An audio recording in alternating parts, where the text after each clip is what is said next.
I've posted over 4,000 videos over the last 4 years, and although I've grown my following to over 600,000 followers across various platforms, these are the things that I wish I would have told myself sooner and the advice I wish someone would have told me. So hey guys, if you're new here, my name is India and I talk all about content creation, content education, and how to be a creator yourself. So if that sounds like something you're interested in, make sure you hit the subscribe. So in this video, I'm going to tell you all the things that I wish I had learned sooner, but instead I actually learned the hard way through posting so many videos over the last few years and throughout my social media career. The last one is going to be the most important and really the thing that has helped me turn my followers into an actual community. So first things first, I wish someone would have told me that your followers recognize when you were being consistent and they begin to expect certain videos and information from you at certain times. So when I first started posting on social media, I was a part-time creator. So I was a full-time engineer. I was in graduate school. I was doing all of these things and I was posting social media really for fun as a part of my creative outlet. But as I started to become more serious about social media, I decided that I was going to post around the same time every single day. Now, what I didn't realize was that my followers were starting to recognize when I was posting and they would look forward to seeing my posts every single day. So on the days that I missed my posting schedule or days that I missed the posting time, no one wouldn't say anything directly to me. However, they would comment whenever I was on a binge of posting consistently at the same time. So as an example, my time for posting is 12 p.m. noon for New York time. But if I were traveling and I posted another time, people would be like, oh my gosh, what? Like we weren't expecting this, you know? So it really showed after about 2 years of me posting consistently on Instagram at 12 noon New York time every single day, people began to expect me to post at that time. And when I didn't, they would be kind of upset with me, but would also recognize that maybe I'm doing something or maybe just something didn't go to plan. Now, the way that I was actually able to post consistently, regardless of where I was traveling, that I eventually learned was I would just start to use the scheduling tools built in the app. So every single app, YouTube, Instagram, and TikTok, or really TikTok Studio, have a means for you to post your content on a schedule. So if you batch create all your content like I do and you edit it all at the same time, then you can just go and schedule your content so that it's posted at the same time every single day. And people know that, hey, India posts every single day at 12 p.m. noon East Coast time. So though people will preach about being consistent, they don't really tell you that your audience recognizes when you are being consistent. And once they recognize that, oh, okay, she's actually doing this, they will start to expect you to perform and post your content at the same time every single day or however frequently you are posting it. So know that there is some pressure to when you are being consistent. However, when you aren't being consistent, people also are not invested in you and they are no longer looking forward to your content. So it's kind of like if you told your friend like, oh, I'm gonna come and we're gonna go to brunch, and then she says, okay, yeah, let's meet up for brunch, and then when brunch time comes, you actually don't show up and you're like, oh, I can't make it. And she's like, all right, well, let's just do it the next day. And then you say, okay, yeah, I'm going to do it. And then you don't show up again the next day, right? After that keeps repeating, she's going to be like, all right, girl, like I'm not even going to make plans with you because you're not going to actually show up. That's the same thing for your audience. If you don't show up, they really stop expecting it from you. And they also aren't invested in actually spending time with you as your friend would be if you were to spend time with her, at brunch.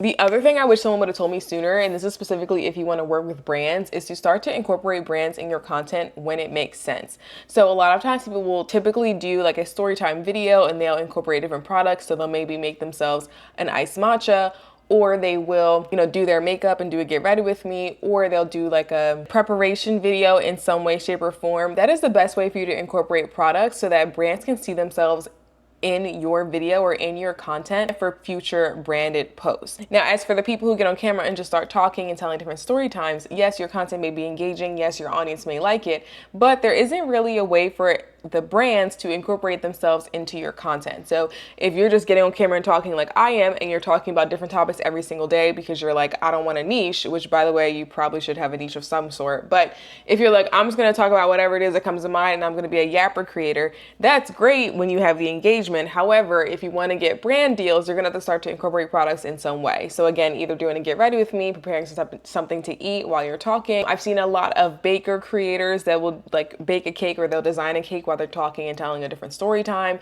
So those are ways you can really start to incorporate products so that brands will want to work with you. If you don't do that, it will be much harder for brands to see themselves in your content, especially if you aren't talking about the same niche or the same topic over and over and over again. Now, speaking of incorporating products, storytelling is also incredibly important to keeping your audience engaged. And luckily, it was one of my strong suits because I'm someone who just loves books. I love reading. I love hearing a good story. So it's really easy for me to tell a good story. However, I have noticed in a lot of newer creators' content that they are not all that great at telling stories. And one of the ways you can tell if you are a great storyteller is if you tell a story, do people ask questions about what it is that you were talking about? So are you someone who has way too many details that mean absolutely nothing, and people are like, well, what did this have to do with that? And you're like, oh, nothing. I just wanted to say that. Like, that is an irrelevant detail for you to tell in the story.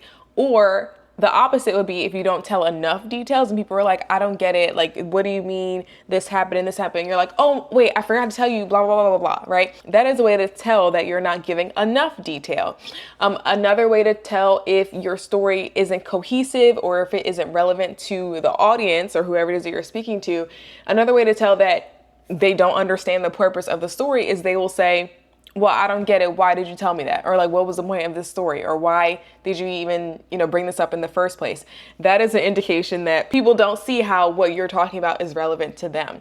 And on social media, people are very selfish. So your audience is very selfish in that they are looking to how they can benefit from your content. So if you're telling a story, it better be entertaining. It better be inspiring. It better be educational. It needs to be something, one of those three. Otherwise, people aren't going to want to listen to you. They're going to be like, this was such a pointless story. Like, why did I waste that minute and a half listening to that? That was kind of stupid. You want to tell a story that is not only cohesive, but it also has a major takeaway that people can go and apply to their real lives. And a story that keeps people engaged the entire time. Another reason why a lot of people aren't great storytellers is because the hook is just bad to begin with. No one wants to listen to you tell a story if you're like, yeah, so the other day I was like, well, and so this is what happened. Like, it shouldn't take you 10 seconds to get into the story. You should start telling the story immediately as you are speaking. And a lot of people really miss that, especially when they're creating short form content. Keeping your viewers engaged is so important, and knowing how to tell a cohesive story is really what helps your content take off. And it also is what allows your community to feel connected with you. Because when you tell different stories, people will follow you based on whether or not they can relate to that story, or whether or not they learn something from you through that story, or whether or not they love to hear the entertaining part, right? They just want to be entertained. They want to talk to you or feel like they have a friend in the room with them. That is how you know you are a great storyteller, and not a lot of creators can do that very well. However, if you're a creator that is really great at storytelling, it allows you to really take off in terms of growing your following and also having engagement, because people just want to listen to you speak. So storytelling is so important, especially if you're trying to grow your profile. The other thing that I wish someone had told me sooner, and honestly, when someone did tell me this, my feelings were pretty hurt, and that was to repost my content from my main platform to other platforms. So to give you a background of what happened, I started my social media career on TikTok, and I would just post a bunch of random videos all the time. A lot of my content when I first started was about being a biomedical engineer, because I was an engineer previously before I was a full-time content creator. And it was, STEM focused, it was science focused, it was just a bunch of things that I was interested in that was related to my career. And then I transitioned to being a travel creator when I became a full-time influencer. However, I really relied on TikTok for a lot of my brand deals, my income, my reach, my engagement. Like, TikTok was my platform. I loved it. It was my bread and butter. Now, when TikTok started to go through their initial ban accusations in 2023, I was like, okay, I need to start building my platform on Instagram, also on YouTube and other places, because I didn't know if TikTok was going to be around for that long. Now, I struggled with growing my following on Instagram for so long because I refused, and I mean refused, to show up the same way on Instagram as I was on TikTok. And the reason why is because on TikTok, I felt like I could connect with people very easily, with a bunch of strangers who just understood what it was that I was going through. And it was just felt so easy for me to post on TikTok. Whereas on Instagram, there were a lot of people who knew me from my engineering career, a lot of people who knew me from, college, that I was just afraid of them seeing me in this open and vulnerable way like I was on TikTok. And when I started to look at different management agencies and I was, trying to figure out who's gonna be the best manager for me, there was one manager I spoke with who I ended up not even working with, but she said to me, if you really wanna make this a long-term career, you need to build a platform on Instagram. And the easiest way for you to do it is to start reposting your TikTok content onto Instagram. And to me, it was the simplest piece of advice that anyone had ever given me. However, it was so mentally challenging because I did not feel okay or safe being seen with the people on Instagram versus the people on TikTok. Now, the reason why, and if you know anything about the platforms, which I've talked about in this video before about how each platform works, but essentially TikTok will push your content out to people who don't know you, but people who relate to you in some way over that topic, whereas Instagram pushes your content out to your community. So your followers, people who know you in real life, the people who've been following you for who knows how long. So it was so difficult for me to show up and get over the fear of being seen with posting on Instagram because a lot of people didn't really know who I was today versus the person that I was back in the day when I was an engineer. So like I said, it was such a simple fix. However, it was a mentally challenging task for me. But at the end of the day, that person that told me to repost my content was actually very right. And when I started to repost my content from TikTok onto Instagram, I saw my numbers soar. Like, it was actually crazy how quickly I started to grow on Instagram because people wanted that authentic content on Instagram and they didn't see me previously showing up authentically. Now, I do want to take the time to actually talk about the differences in the platforms, even though I did discuss another video, which I am going to link below. But essentially, TikTok generally garners a younger audience, whereas Instagram typically has an older audience. So I would say TikTok is more Gen Z, whereas Instagram is more millennial and older. And because of that, you do see a difference in the content and the response to the same type of content. So you could post a video that just soars and takes off on TikTok. The comments are absolutely hilarious. People love engaging with it and they're just so funny in the comments. Whereas if you post that same video on Instagram, you're gonna get a much different response of people who are maybe more serious, who, aren't really seeing the joke and whatever it is that you were talking about. Maybe they just have like a different outlook on whatever it is that you posted. It's just a totally different vibe. So when you start to repost your content, whether it be from Instagram to TikTok or TikTok to Instagram or even to YouTube Shorts, you have to recognize that each platform is going to have a very different audience, and that audience is going to respond to the same pieces of content very differently. And after reposting a bunch of content and using that content to learn about my two different communities on TikTok and on Instagram, it really helped me understand how to post content to get engagement on both those platforms, because even though I am the same person, I'm going to get a different perspective and a different response on different platforms. So it's not just enough to repost the content from one platform to the other, but you also have to analyze how each piece of content performs on different platforms, because your audience on different platforms are going to respond to different things. And once you know how to do that, then you can start to create content specifically for those platforms and, repost on different places so that you still garner engagement across your social media platforms. So hopefully that makes sense to you, and knowing that even if you are reposting the content, it makes your job a lot easier, but it also is a stepping stone for you to understand your audiences on different platforms. The last thing that I wish someone would have told me, and like I said, this one is the most important and is related to actually reposting that content, and that is that being yourself is the most important to garner and attract an audience that is like-minded to you. So I think the reason why social media has been so fun for me this entire time and why I really enjoy this as a career is because I get to meet a community of people who are interested in the same things as I am, who have maybe the same outlooks and same perspective, who want to either learn about the topics that I'm interested in or can help me with the topics that, I'm interested in learning as well. So it really has been a place for me to build a community that wasn't even my job at first, but now has become my full-time career. However, without that community aspect, I think social media would be really, really boring. And that's why I continue to do it every single day, because I just love interacting with people online. But for a very long time, and this again is related to me not showing up fully on Instagram, is that I was afraid of being my full authentic self on my platforms because I knew that people were going to judge me for it. And what I didn't realize is that after a while, my most silliest videos where I am just talking and being myself and just putting myself out there, those are the videos that really attract the people who are so similar to me.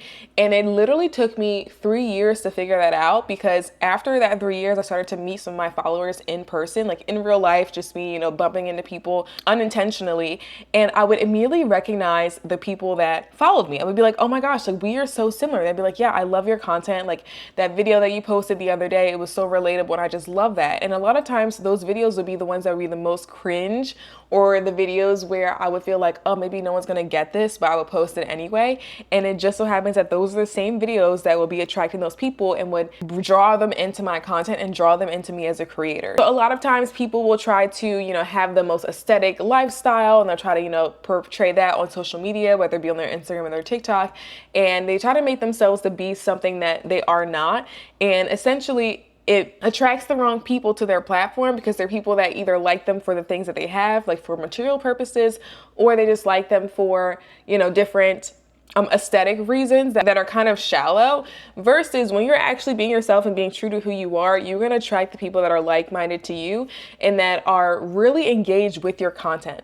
Because if you actually want to make content creation into something that you can monetize, or something that can even be a part-time career if you don't want it to be full-time, you have to be able to maintain your engagement. And it's so much easier to maintain your engagement when you are just being yourself online and you have an audience of people who love who you are, because they also relate to who you are and they see a lot of themselves in you.